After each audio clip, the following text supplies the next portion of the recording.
It's election day. We've got someone in who will talk about why it's important to vote. Coming up next on Carolina People.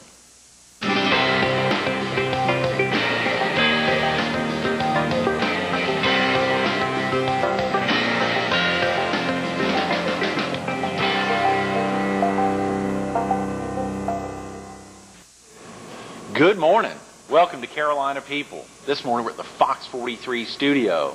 We're focused on politics, and we're visiting with Donald Smith, the founder and president of PR Smith & Conway. Good morning, Donald. Good morning, good morning. Pleasure to be here. Today's the day to vote. Get out and vote. Yeah. The polls opened 30 minutes ago. They opened 30 minutes ago, and they'll be open till what time? 7. 7 tonight.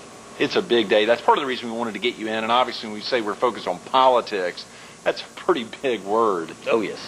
Why is it important for folks to get out and vote today, Donald?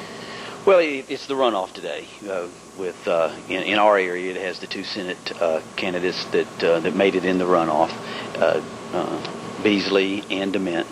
And one of these gentlemen are going to meet in the general election against Inez Tenenbaum, who's actually running. She ran on the Democrat ticket in their primary.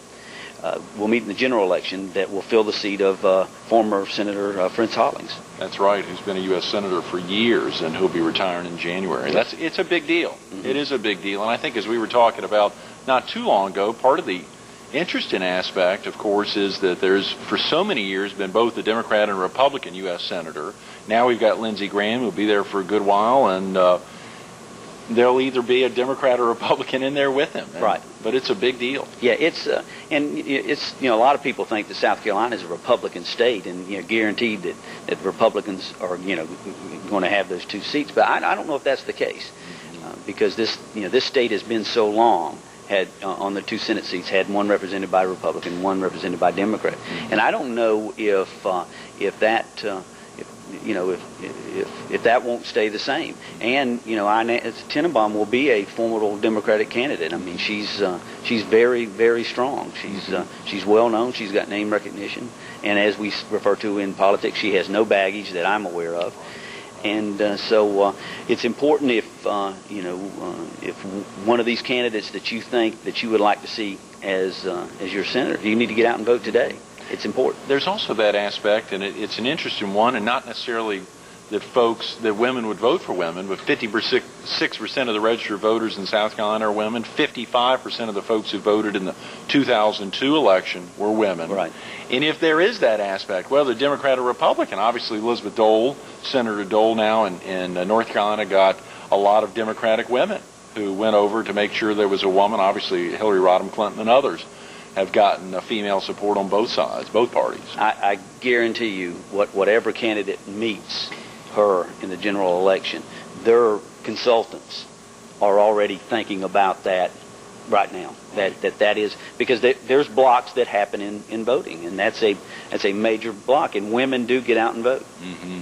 Mm-hmm. As they did in the most recent primary here in the area. And of course, part of the thrill, Donald, today you had 5 recent folks who got through the primary. We can't talk about 2 of them because they have general election opposition. Right. But obviously, a big congratulations to you. That must be a pretty good feeling. It is. It feels real good. It's a lot of it's luck, a lot of it's timing and everything. But I had 5 great candidates. I promise you, 5 great ones that had all the right things that needed for each one of the races. Each one was different, but we had one that didn't have any opposition, Sheriff Philip Thompson, but we had a game plan. We had a campaign going for him, and no different than the other 4.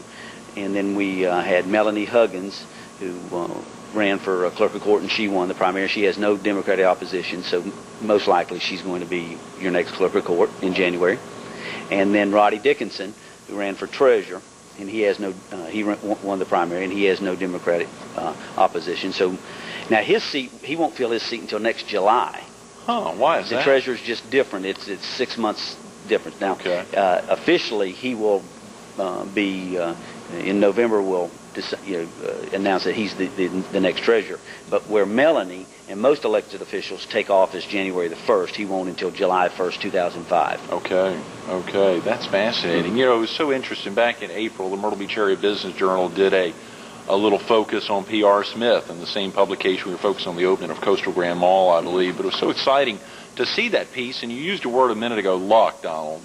And I saw within that piece when you were talking about you originally getting into, I think, setting up your company, Lucky Dog Television Productions, which, of course, produces River Talk and Carolina People and quite a few other shows.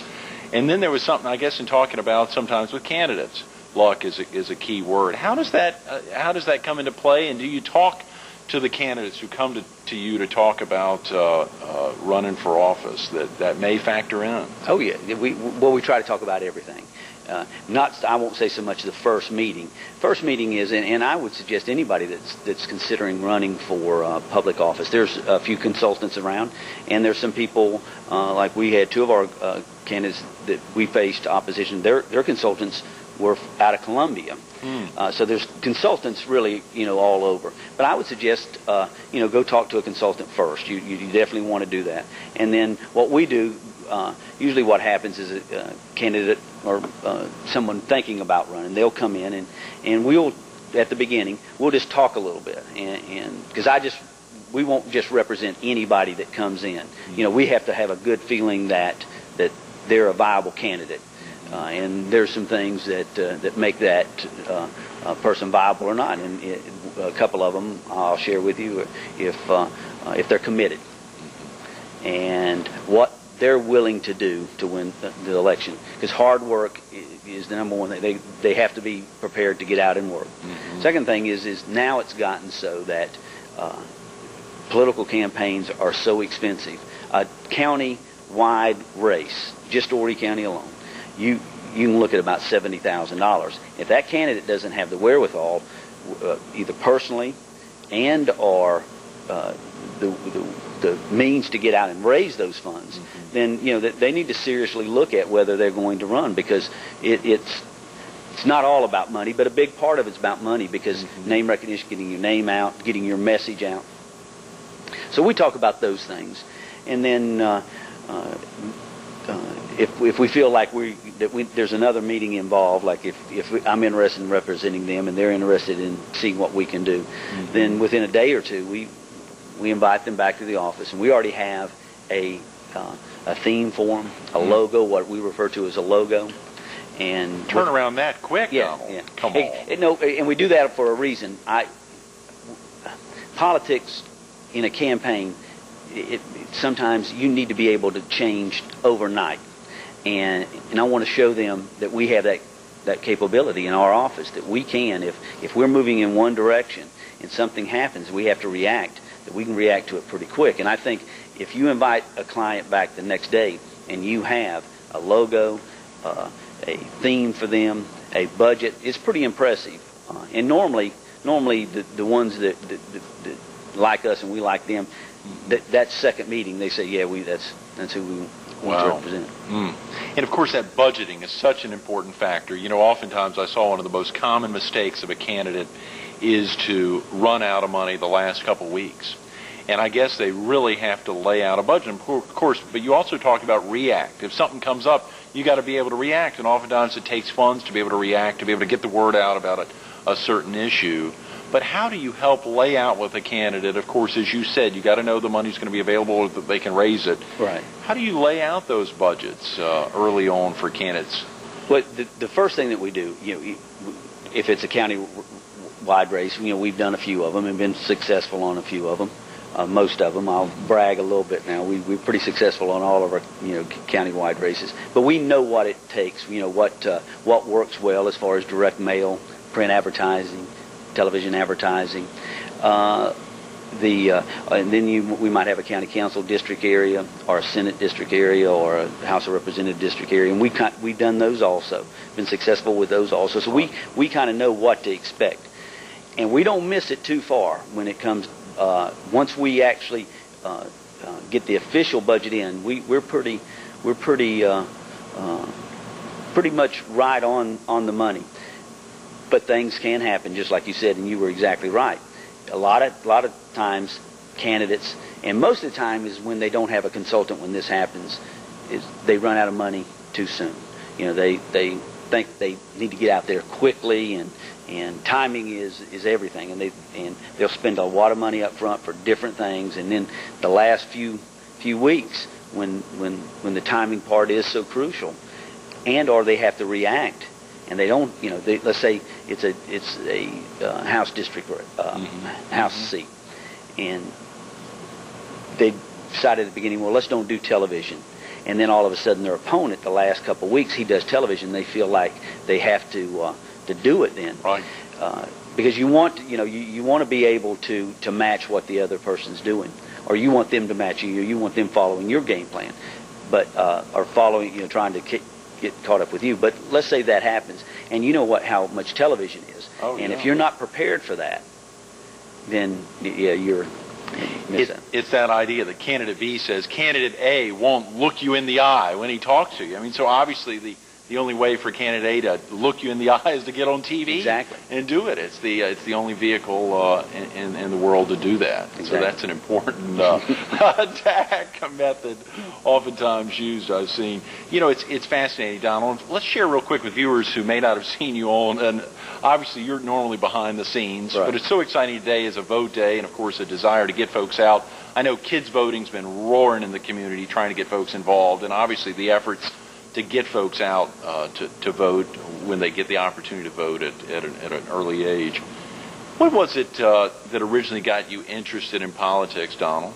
I've actually been involved in politics since 1972. Out of diapers. Yeah. Well, no, I was in high school. But I had an uncle that was very much involved in politics. And my dad at that time wanted, you know, I think he wanted me to get into law and get into politics, and which didn't happen. But my uncle was involved in local politics, and then he's been a guest of you. But I think both the gentlemen I'm going to mention now have been guests of yours. But Ed Young, who was a Republican who ran for the 6th Congressional District, and he ran against John Jenrette. And actually the first time beat him. I was involved as a volunteer behind the scenes in the Young Republicans for that to happen.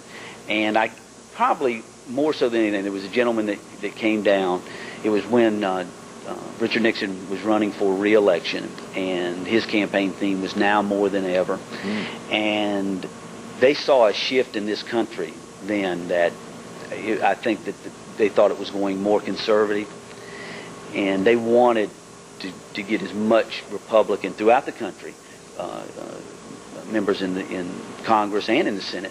And so they sent a few of their people to this area to talk to the volunteers, and you know, not to get so much involved in the plan, but just, you know, to pump us up. And I can't remember the gentleman's name, and I wish I could remember everything he said, but the things that I do remember, he said, political campaign is the easiest thing in the world to win. All you have to do is get more votes than the other guy. Now, there's a lot that goes in between and all that, but basically that's about it. You just have to get more votes than the other person. And and I've learned over the years, and an attorney friend of mine once mentioned about in a legal battle, a person that does their homework the best and stays to that game plan, usually 9 times out of 10 they'll win a case. And I have that same philosophy about this. We have we do a lot. We work very hard. There's not a candidate I've ever been involved with, and I've been involved from every aspect, just whether it's just doing their video work, do creative work, or run the entire campaigns like these last 5. They will tell you the commitment that we make as far as is working. And the other thing is that if you will get a plan, and if you'll stay on that plan, there's a lot of things that happen through the couple months of an election. But if you'll stay on that plan, 9 times out of 10 you're going to win it. So oftentimes you're right. Folks at the tail end, they want to veer. Oh yes. And that must be difficult for you as their advisor. How do you help guide them to keep them strong? Well, about the last week of a campaign, things are basically really done. You know, you want them out working, handshaking, meeting people. But as far as any advertising, direct mail going out, that's already in place, and you get the last 4 or 5 days out. There's nothing you can do anyway. You know, whether it's if you're going to advertise in the Sun News, deadlines are Thursday to get it for the Monday or Tuesday for the deadline. And as you know, in television, you just can't do a commercial and expect it to run that afternoon. Right. So it's about done. We spend most of our time, and I'll be as blunt as I can, in babysitting the last few days. Oh, come on. Oh, yeah. Babysitting the candidates? Oh, yeah. Oh, yeah. Why? You mean they're really that anxious? They're that anxious. They hear stuff. They have people call. They say, "Well, I'm here," so and they want to react to everything. We just try to hold them in. The last few days, we just try to hold them in that same pattern and do that. But that's babysitting's the last few days. If any of those candidates are watching right now, would they say Donald did a good job babysitting or holding my hand there at the end? I think they would. Yeah. I think they would, and they would agree totally with me. They get paranoid at the last few days, and that's not uncommon. They all do, even the most seasoned politician. Right. If there was an aspect that's most important, that you perceive that's most important, whether it's the beginning of the campaign or towards the end, you mentioned getting out there handshaking. Is that a viable or is that an important? I mean, oftentimes the mediums are so vital to get a message out. Print's so important to help explain a long thing, broadcast to TV or cable to give that first impression of a viewer to a viewer. There's like you mentioned a few. There's all different kind of things you can do in a campaign. To get name recognition, there's certain things you do. To get a message out, there's certain things you do. You know, signage. You see the big signs on the side of the road, the small signs. You can put those out 45 days. Those are big for name recognition. Maybe a short little message in that. Direct mail is used. You get them to get your message out even more. Television gives that warm and fuzzy feeling. You know, that's why you like to use television. Print is, I like print. Newspaper, we use it in every campaign, and I like it because we get a short message out at a condensed, at a more targeted market that we're going after. But still, all of that said and done, spending $70,000 in all of that stuff, the most important thing in the campaign is that candidate walking up to an individual, shaking his hand and saying, "Would you please vote for me?" There's nothing more powerful than that. Because when somebody does that, normally they're going to get that vote. And that could translate to a couple more. All depends what size household, workers or whatever. But that's still today the most powerful thing in the campaign. A candidate willing to walk up and say, "I'm so-and-so, I'm running for House seat so-and-so, would you please vote for me?" Right. That is a powerful thing, that ability to touch somebody directly. Absolutely. And some do it better than others. Yeah. Donald, what do you do with a potential client when they come in to sit down with you? I know, as you said, oftentimes you encourage them to talk to as many, if they're already looking at consultant, you're encouraging them to talk to as many as possible. Oh, yes. To really feel as good as possible. They may end up going with someone else, but oftentimes it's because they didn't come back and see you the next day or a couple of days later. And I encourage that because, first of all, there's the other consultants out there might give them something else to think about that maybe we wouldn't. And then, for one reason, they need to be committed when they come, when they decide to run. I mean, that's a hard thing to do. I don't think he'll mind me telling the story, but Sheriff Thompson, to me, he is the most seasoned politician in this county. And the beautiful part about it is he does it unnaturally. I mean, there's politicians out there that are politicians and they try to be. The sheriff is just a natural thing. He will tell you, if it wasn't for his wife, he would not be the sheriff today. He had told all the people he was running, they had raised money, but when it come to sign the papers that day for filing, he got up that morning and said, "I'm not going to do it." It's a hard thing to do. Wow. And I think every candidate should look at it that way. Can I afford this? Do I have the time to dedicate to it? And then look at both sides of it. Do I have the time if I win?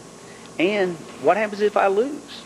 You know, I mean, it's a blow. I mean, you know, I've seen candidates lose, and it's not an easy thing. It's really not. We were just talking about the winning side, but there's a losing side also. Right. And it's, you know, can they do that?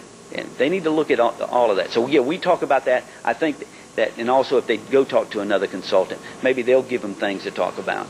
And then the reason why I want, because I think that we stand so far above everybody else that when they go sit down and talk with the other people, and then they come to us and we have that ready, you know, within a day, I think it kind of shows them what we're capable of doing. But how about when it's the right candidate but the wrong time, Donald? You know, oftentimes I know you've talked about there's the right candidate, but it's just not his or her right time to get out there and step out to run. That's probably the hardest thing, and I've been involved with a couple of those, and have lost with a couple strictly because of it was the wrong time. One of the best campaigns I feel like we've ever ran. We were on our timeline perfect. We actually didn't even spend all the money that we thought we were going to. Polling, we had done research up to the point, because there's a whole process that we do. I mean, you know, it's not just, well, we're going to do these few ads and you know, we're going to get out and shake hands. And we track it. We track this thing to the very end. And we were right on target with everything, and he lost. And I hate it, not just for him. I hated it for us, and I hated it for the area that he was going to represent. And it all had to do with time. It just wasn't his time. Best candidate, without a doubt. Right. Wow. Best campaign we've ever ran, and we lost. You pointed out Sheriff Thompson's wife, Cherry, I think, in that aspect of, can I do this to my family? And in that instance, sounded like it was Cherry saying, yes, you can, and Yes. this is going to be a family affair. Right. My treasurer candidate this year, Roddy Dickinson, his wife took a leave of absence just like he did. She went with him every day to every neighborhood. And then when we would have a meeting or him, you know, to meet in front of a group or whatever to go, then she would just go out in neighborhoods on her own. And that's a nice thing to see happen also. Right. You know, you see folks, of course, we think of our U.S. Senator Lindsey Graham, who campaigns as a single guy, you know, out there on the campaign trail, and not having that, I guess, family members or parents or otherwise, or siblings being able to get out there, but not having a spouse. It's you've still got that family supporting. You've got to have that. Right. And right the opposite, our governor. I mean, it's not uncommon to see him and those 4 boys, you know, anywhere asking for votes. So. Yeah. Donald, it was just recently that you all set up PR Smith, and I think I saw it was to differentiate Lucky Dog Television Productions from the PR side that you've been doing. What prompted was it just that prompted setting up PR Smith? Because of Lucky Dog and as many things that we're involved with now with and major companies in the area that are sponsors, affiliation with, you know, with this show. A lot of those, and they never said anything, you know, you and I never talked about, but you might not appreciate that all of these political campaigns were under that same umbrella. So I felt like it was time we needed to split, and that we, you know, the name PR for Public Relations and Smith being my last name, Smith, we thought that would be a good little tie. Donald, we got about 3 minutes, and of course that ties into the 3 C's that are both for PR Smith on the public relations side as well as the political consulting. Can you share with the viewers the 3 C's that you all wrap around? Well, of course, I think it was consistency, continuity. It's like when like the logo I had mentioned, and it's no different than when you see those golden arches, you know that it's McDonald's. Right. When we do a logo, we do everything we do from that point on. We use that logo on for name recognition, so that people will recognize. Because some of the things might be smaller, they might not get a handle on if it was just someone's name. But if you use a logo, we found out that that's as big as McDonald's. You know, when you see the arches, you know that it's McDonald's. When Deirdre Edmonds ran, and we had this big judge with red, white, and blue, when people saw that, they knew that information was about her. consistency. You know as well as I do, with the newspaper and with the TV station, that just doing something 2 or 3 times doesn't work the best. I mean, if you have to say, if you say, okay, we're going to run 1 spot a day for a month, I'd say, well, let's run 3 a day for 10 days at the last 10 days. It kind of goes. The 3 C's just aren't politically. I mean, it goes into marketing in general, because that's basically what you've got a person in a political campaign that you're going to try to market to on a county-wide to about 20,000 people. That's, from 15 to 20,000 people usually vote in a primary in Horry County.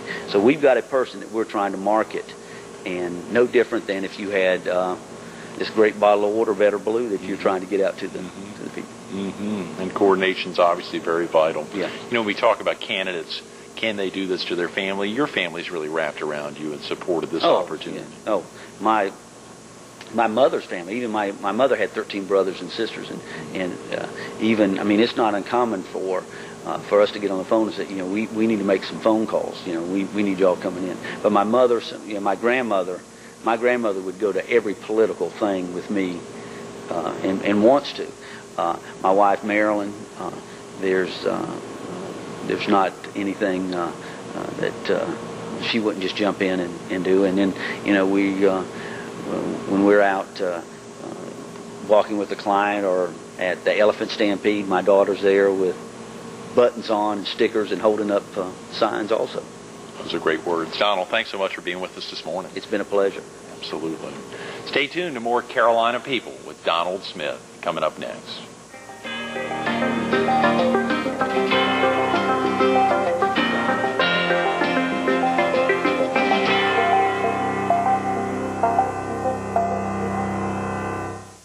Whether you voted 2 years ago or voted 2 weeks ago, Democrat or Republican, you can get out and vote. Today's the day. The decision to run's a big deal. You heard Donald Smith talk about it. Talk to all consultants. Don't just focus on one. Get out there. Learn a little bit about the efforts that are made in becoming a candidate and stepping out to run for office.